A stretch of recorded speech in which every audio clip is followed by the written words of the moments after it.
we are actually down to about 15 countries in the world who have either chemical, biological, or nuclear weapons. There are only a handful that are truly hard cases. We used to count Iraq in that total, but now we're worried about Iran and North Korea, the countries with advanced nuclear research programs and closing in on the goal of acquiring their own nuclear weapons.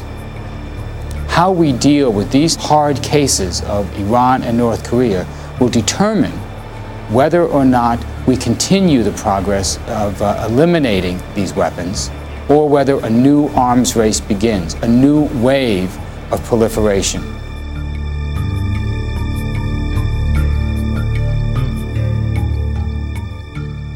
In his January State of the Union address, the president added a second, quote, great objective to destroying al-Qaeda and the Taliban, namely to keep weapons of mass destruction out of the hands of terrorists, their state sponsors, or any regime that the U.S. considered too dangerous.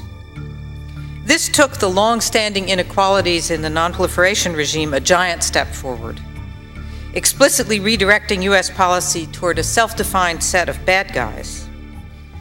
This was a profound change, I believe, and one little recognized at the time, whose consequences we cannot yet see. Iran is a party of both the NPT treaty as well as the chemical weapons agreement. Estimates in Europe about Iran's weapons of mass destruction capabilities may vary. German sources say that Iran, despite its obligations under the NPT and chemical weapons agreement, is developing both a nuclear weapons program as well as, with North Korea's help, an independent missile technology. There's also a research program on biological weapons, and some questions are being raised about chemical weapons. Now, we have to address these issues, and we have to assume, of course, that Iran will be able to reach Europe with missiles within the next decade or so. And that is certainly a serious concern we need to address. I mean, Iran is a country that probably has the basic industrial and scientific expertise and infrastructure to eventually be able to develop nuclear weapons, as long as they continue to have a strong motivation for doing so. And what the United States, nor anybody else, has been able to do has been to affect that basic motivation. The Iranian issue, as we all know, is very fraught.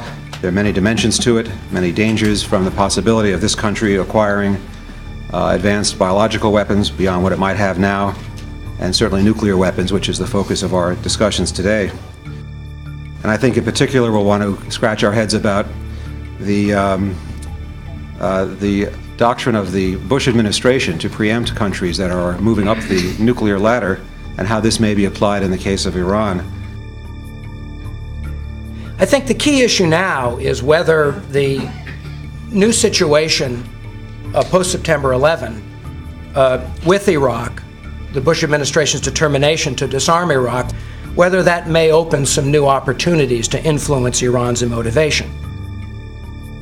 There is, in fact, a relatively broad consensus across the Iranian political spectrum on this issue, unlike almost any other question.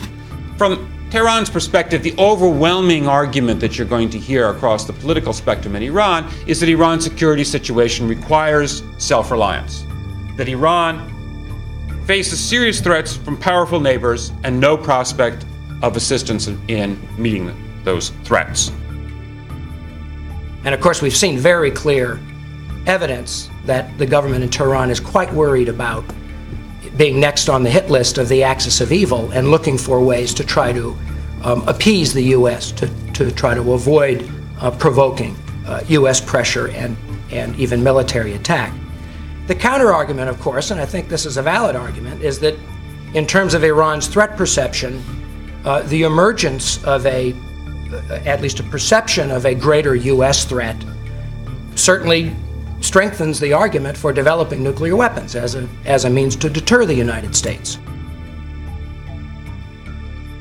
From the Iranian perspective, They face serious security threats and little conventional capabilities of responding, that their conventional forces are weak. They feel that they need to have some kind of regime protection, country protection mechanism.